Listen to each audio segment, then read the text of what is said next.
A partir do momento em que um animal é resgatado das mãos de um traficante, ele precisa passar por várias etapas para tentar voltar à natureza. O trabalho dos biólogos é difícil porque os animais ficam acostumados ao convívio com o ser humano e perdem os instintos mais primitivos.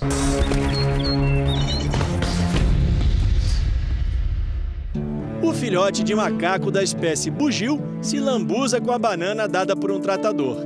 O bicho depende do ser humano para se alimentar. Essa relação é uma das preocupações de quem dedica a vida a recuperar animais vítimas do tráfico. Quando ele chega pra gente, ele não aprendeu com a mãe a caçar, né, a procurar alimento em vida livre, e ele sabe que ele vai ter aquela alimentação para ele no pratinho, servido por um ser humano, né? Você joga ele na natureza de novo, devolve, o que acontece? Ele vai ser caçado. Estima-se que 90% dos animais capturados nunca mais voltem ao habitat natural. Quase todas as ONGs e centros que recebem animais resgatados pelo IBAMA no Brasil estão superlotados, porque o tratamento para recuperar os bichos pode ser muito longo e a chegada de novos visitantes não para. A luta para devolver o bicho ao meio ambiente começa quando ele entra no centro de recuperação.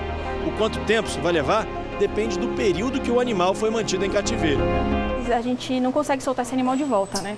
Porque ele vai procurar outro ser humano para ter esse contato e esse outro ser humano pode não fazer o mesmo que a gente, né? Pode matar, pode aprisionar de novo. Biólogos e veterinários trabalham para impedir que os animais percam os instintos.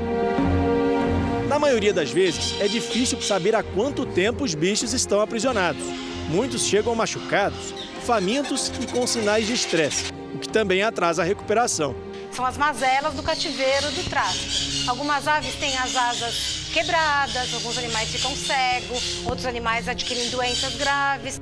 De acordo com o Instituto Brasileiro do Meio Ambiente, as aves são as maiores vítimas do tráfico, seguidas por répteis e mamíferos.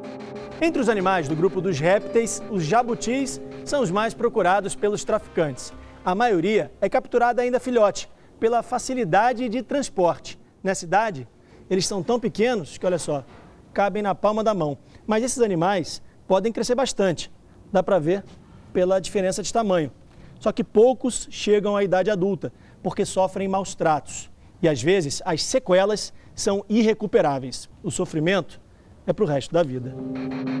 O jabuti sofreu maus tratos e perdeu o movimento das pernas traseiras. Nunca mais vai sair do centro de reabilitação. Neste zoológico, em São Bernardo do Campo, São Paulo, os veterinários recebem mais de 400 animais por ano, quase todos vindos do tráfico.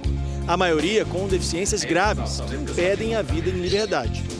Esse aqui é o cotó, é um animal vítima de tráfico.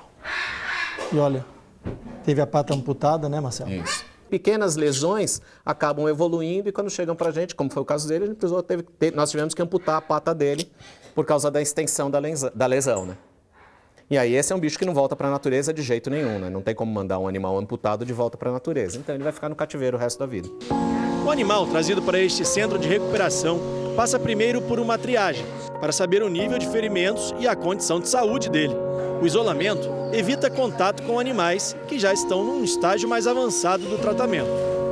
Segundo o IBAMA, de cada 10 bichos capturados na natureza, 9 morrem antes de chegar nas mãos de um comprador. Quando o caçador pega o animal, ele nunca pega com a mão. É sempre uma arapuca, uma armadilha, isso pode ferir o animal. Isso pode ferir o animal e sem contar que é um estresse para ele. Às vezes nem ele, nem a arapuca fere o animal. Mas o simples fato de ele estar dentro dessa arapuca, de uma gaiola, ele fica tão estressado que ele começa a se debater nessa gaiola e acaba vindo sofrer ferimentos, fraturas, quebra de asa. Na triagem, os biólogos fazem um diagnóstico para avaliar as chances de sobrevivência de cada animal.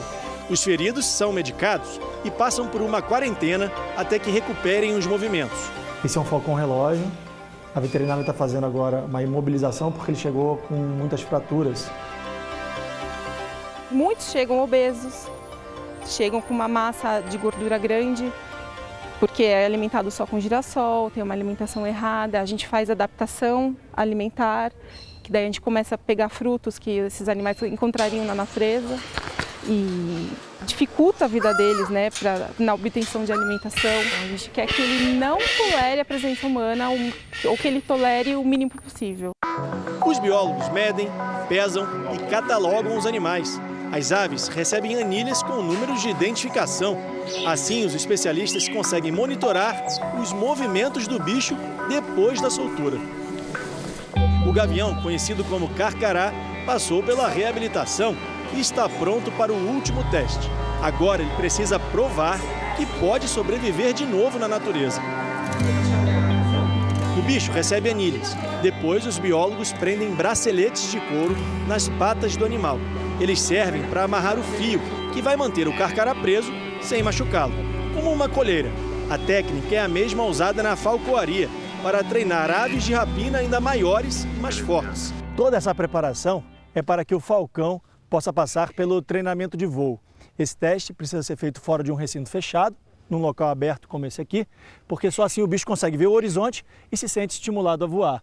As biólogas trouxeram o falcão para essa floresta aqui atrás do centro de tratamento e só depois desse treinamento é que o bicho resgatado pode ganhar a tão sonhada liberdade.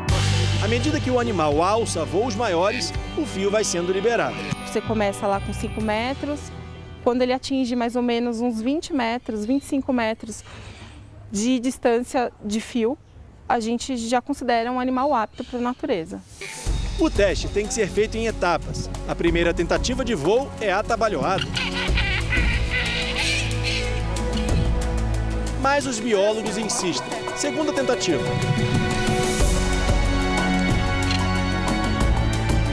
Ele demonstra força, mas pouca direção, e vai ter que aguardar um pouco mais. Ao contrário do carcará, o gavião carijó teve mais sorte. O bicho, apreendido na Bahia, passou 2 semanas no cativeiro e já está pronto para a soltura. Na hora de conquistar a liberdade, ele demora, como se aguardasse o momento certo de se livrar de vez das mãos do ser humano.